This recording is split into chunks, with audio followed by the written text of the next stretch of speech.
My name is Mandy Rosen, and I first began creating photo art over 5 years ago. It took me 9 months of practice until I began to feel happy with my Photoshop edits.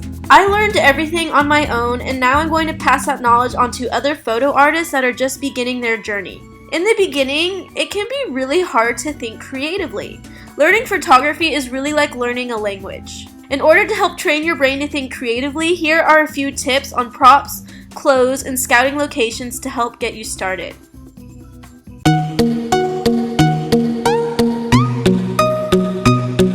Michael's seems to be the go-to place for the majority of photo artists. Every time you walk in there, think of 5 different ways you can use each prop that you see. Can you make the prop smaller or larger? Can you go underwater with it or levitate with it in the air while holding it? Can you make a dress out of it? Can you clone the prop multiple times? One of the props I have yet to try out are these really cool white styrofoam balls, which photographer Brooke Shaden will spray paint and actually place all over her pictures. Mason jars are another inexpensive prop that can be used in many different ways. Brooke Shaden actually stuck her head inside one for a picture, and Lissy Laricia has an album dedicated to mason jars on her Flickr account. You have to go to Joann's Fabrics to buy this prop, but I really love using polyester material or fake clouds in pictures. It's kind of like the same stuff that goes inside pillows, and I don't think there's a single photo artist who hasn't used this prop in their photographs. If you don't want to keep paying tons of money for all these props, you may want to just snap a picture of the prop you want to use from a friend who has it, or even try asking people on Etsy if you could borrow their props in your photographs in exchange for free pictures. This is my amazing space tapestry that I got from Etsy.com for only $75. And I've used this as a backdrop, I've used this as a dress. I just wrap it around the model's body and kind of flow it out a couple of times. And it may be helpful to take pictures of all your props at home when you have them all together, and keep a list of it on your hard drive that you can pull up whenever you want to brainstorm photo shoot ideas.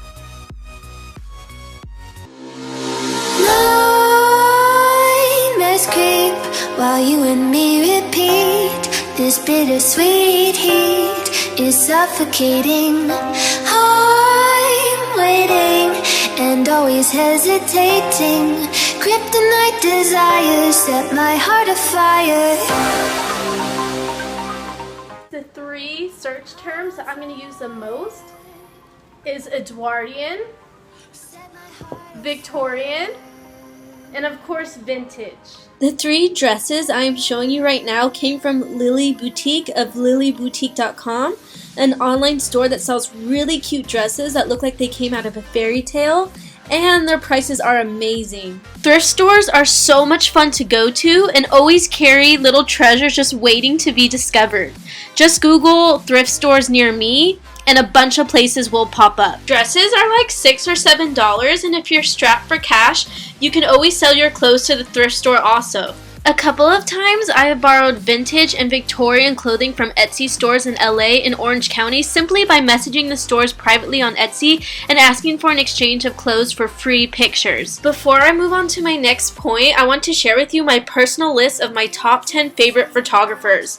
Definitely make sure to write down their names and go through their entire portfolio. The first photo artist is Brooke Shaden, then Rosie Hardy, Joel Robinson, Kyle Thompson, Lissy Laricia, Olga Valeska, Anka Zuravleva, Zev Hoover, Nicholas Scarpinato, and Aaron Nace of Flern.com. I would also recommend to keep an inspiration folder on your desktop with screenshots from the work of all your favorite photo artists that you can look at whenever you need new ideas or new inspiration. Organization is really important. As you can see here, I have various folders in my hard drive. I have a folder just for my self-portraits, my portfolio, my 420 series, my landscapes, my before and afters. Take a quick look, there's a bunch of folders in there.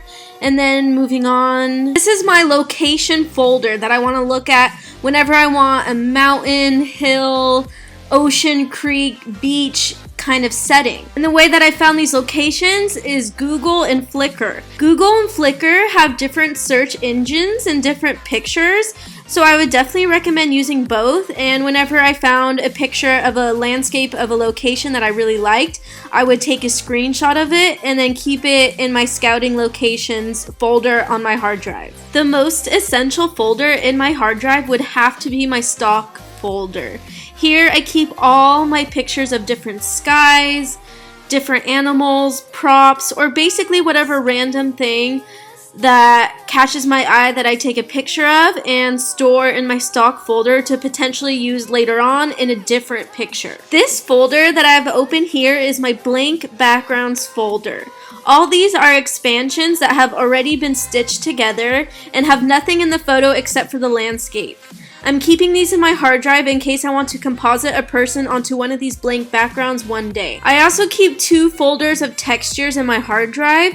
One folder is from flickr.com/lesbrumes, and the other folder of textures is from Brooke Shaden's Promoting Passion textures, which I really love. And whenever I'm in the middle of editing a picture, I just open up my hard drive, bring up these textures, and just choose from which texture I want to use and just add on the textures to the main picture. Before a shoot, always write down everything you will need so you don't forget anything the next day. Visit the location the day before shooting and take pictures with your cell phone that you can refer to later on and help you think of concepts. Although I believe that you can create magic with any sort of DSLR camera, my personal choice is the Canon 5D Mark II.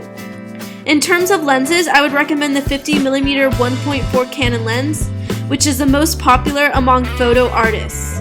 My favorite remote to use is a Bauer RC3 remote because it's only $40 on Amazon and can reach up to 100 feet. Some photo artists like to keep sketches of their ideas. For me, I like to write everything down either on my iPhone or on my computer. When you click on the notes in my iPhone, you will see a list of around 30 ideas or so. I used to not write my ideas down in the beginning, but then I would forget them all and not have any idea what to shoot later on. The most common terms for the style of photography is fine art and conceptual photography. I like to use the term photo art because it's more straightforward and doesn't imply that there's always a concept involved. If you have any questions about any of this, please feel free to message me on Facebook or add me as a friend. Thank you so much for joining me for this video. I hope I was able to inspire you, and please subscribe to my channel so you don't miss any upcoming videos. Thank you so much for watching this, and I hope you all have a very creative weekend.